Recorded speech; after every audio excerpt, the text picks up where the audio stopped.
Oi pessoas, tudo beleza? Espero que vocês estejam bem. E a gente vai então começar a segunda semana falando de astronomia. Então lá na aula 3, né? E se vocês pegarem lá no livro didático de vocês, lá na página 6, a gente começa falando desse conteúdo aqui, tá? Então, a gente vai ver aí algumas personagens que foram muito importantes no estudo da astronomia. A gente fala lá das questões de astronomia que trouxeram soluções práticas para diversos problemas, então, principalmente com relação à posição do planeta, né, ao formato do planeta, ao movimento da Terra. E aí, a gente já comentou em anos anteriores lá o modelo geocêntrico, que era a Terra no centro do universo, depois o modelo heliocêntrico, que era o Sol, né? E com o passar aí do tempo, dos estudos, né, que foram aprofundados, a gente conseguiu identificar de uma forma bem melhor, né, tanto quanto o formato da Terra, a posição que ela ocupa no sistema solar, né, e os movimentos que ela realiza. Não somente a Terra, né, os astros de uma forma geral. E aí a gente vai falar um pouquinho então dos personagens aí, das pessoas que foram muito importantes no decorrer dos anos. Claro que existem tantos outros, mas esses são os que trazem no material didático de vocês. Então tem lá, por exemplo, Tales de Mileto, né, que era um filósofo, astrônomo, tudo aquilo ali, né, grego, que foi o primeiro a explicar o eclipse solar. Então, ele explicou lá que a Lua era iluminada pelo Sol, olha só. E até hoje tem gente que fala que a Lua é um astro luminoso. Não, a Lua é iluminada pelo Sol, ela reflete a luz do Sol, né? Lá na Grécia Antiga já se sabia com o Tales de Mileto defendendo essa ideia, né, de que a Lua é iluminada pelo Sol. Aí também tem o Anaximandro, também lá da época da Grécia Antiga, né, que considerava que a Terra era um cilindro e as pessoas lá estavam em uma dessas faces do cilindro. Também surgiu com a ideia lá de que o universo ele era de fogo, né, de fogo, e daí tinha alguns buracos, então a gente é ótimo, né? Eles conseguiam ver lá a luz do universo através desses buracos. Então, por exemplo, lá o Sol, as estrelas eram os buracos lá, né, que faziam com que chegasse lá o fogo, então a luminosidade, digamos assim.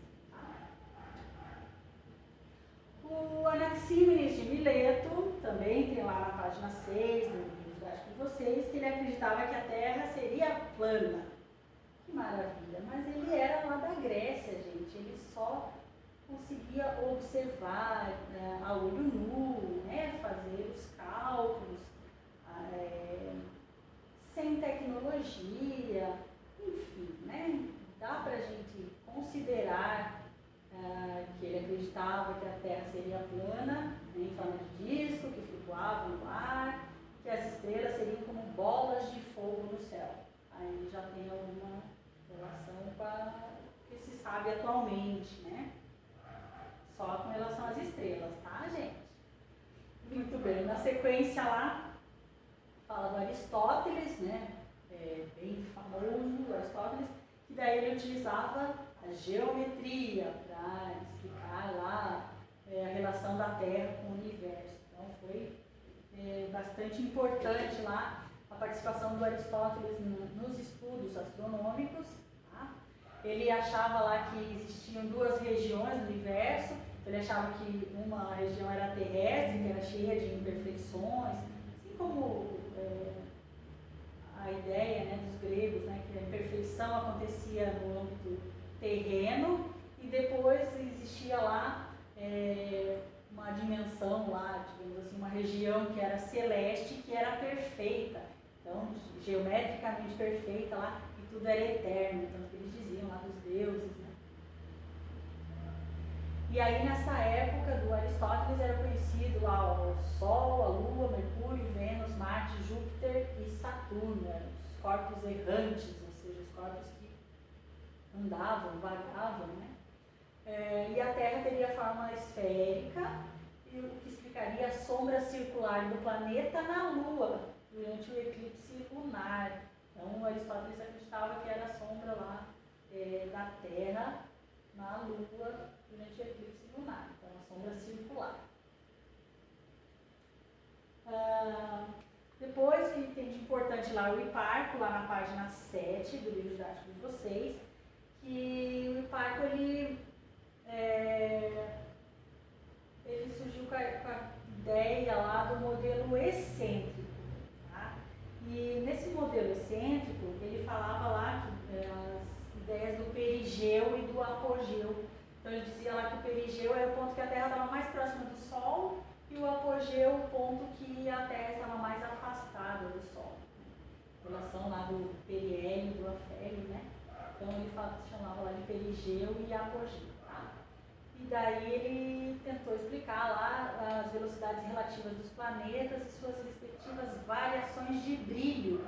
Então, em que épocas, né, que brilhavam mais ou menos os planetas, então tinha a ver com estar mais afastado do Sol ou estar mais próximo. Tá? Então o Hiparco que veio com essa ideia. Na sequência, o Cláudio Ptolomeu, que a gente já falou a respeito dele, né, que veio com a ideia lá, ele aprimorou as ideias do sistema geocêntrico, que seria a Terra lá no centro do universo. E daí ele veio com uma ideia dos epiciclos, tá? Então o que ele dizia lá? Que Marte realizaria esses movimentos de epiciclos, tá? Para poder explicar as diferenças das velocidades com relação à Terra. Então ele dizia lá que Marte tinha esse movimento lá de epiciclo. A ilustração representa o movimento de Marte em torno da Terra para justificar o movimento retrógrado de Marte. E manter a Terra no centro foi necessário criar os epiciclos. Então, o que ele tinha que... Ele dizia que a Terra ficava no centro, então teve que criar essa ideia ali de Marte fazendo lá o movimento retrógrado, né, do epiciclo, para que a Terra continuasse fixa lá no centro. E aí, depois veio lá o Nicolau Copérnico, que não concordava lá com a ideia lá do modelo geocêntrico, né? A gente já falou disso também em outros anos, e ele dizia lá que essa ideia do epiciclo era muito complicada. Então, para se ter uma visão mais simplificada do que acontecia, era só não dizer que era a Terra que estava lá no centro parada, era o Sol. E daí resolvia toda essa questão lá do epiciclo de Marte, do movimento retrógrado, né? Então essa contribuição lá do Nicolau Copérnico, né, que ele não concordava com o modelo geocêntrico. Daí fala um pouquinho lá embaixo, lá no finalzinho da página 7, a consolidação do modelo heliocêntrico. Teve ainda as contribuições do Giordano Bruno, do Tycho Brahe, do Johannes Kepler, que foi conhecido lá como a sistematização das 3 leis de Kepler que descrevem os movimentos dos astros. E aí a gente viu ano passado, né, um pouquinho sobre o Kepler. Então lembrando lá que o Kepler ele foi chamado para ser assistente lá do Tycho Brahe.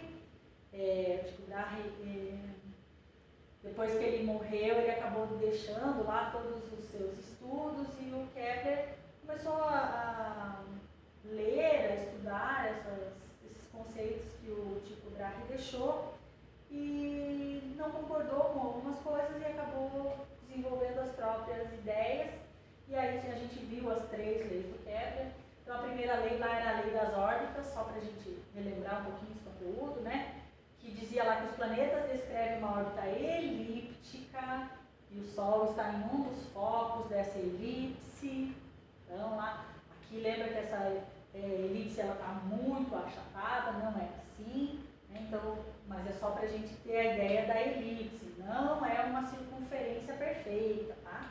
Então, o Sol está lá em um dos focos, né? E daí o planeta gira. Daí a segunda lei do Kepler que a gente viu é relacionada lá às áreas, né? Então diz lá que o planeta lá cobre áreas iguais em intervalos de tempos iguais, então quando ele se movimenta. Então, por exemplo, aqui, essa área assim, de um planeta que, por exemplo, fosse lá do ponto A até o ponto B, ele ia cobrir essa área, que seria a mesma área que dele, por exemplo, do ponto D ao ponto C.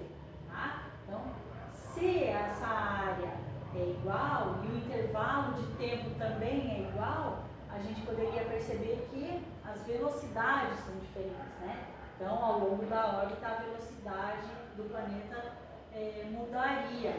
Então, tem aqui um exemplo, né? Então, se a área 1 é igual à área 2 e o tempo para percorrer aqui esse arco, né? É o mesmo que aquele tempo lá, a gente pode perceber que a velocidade lá, quando está mais próxima do Sol, é maior do que a velocidade quando está mais afastado do Sol, tá? A velocidade do planeta. Então, a velocidade do PLL é maior do que a velocidade do afélio quando está afastado.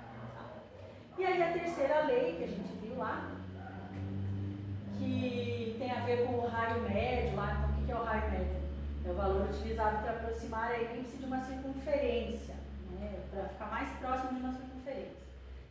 E aí o raio médio segue lá o valor de uma unidade astronômica, que é o raio médio lá da Terra em relação ao Sol, nessa distância. Por que usa uma unidade astronômica? Para não usar esse valor gigantesco aqui, né, de quilômetros, se for fazer os cálculos lá. E aí, quando utiliza-se lá na prática a terceira lei, tem-se lá a fórmula, né, que é a razão lá do quadrado do período de translação de um planeta. Então, a razão é a divisão, né?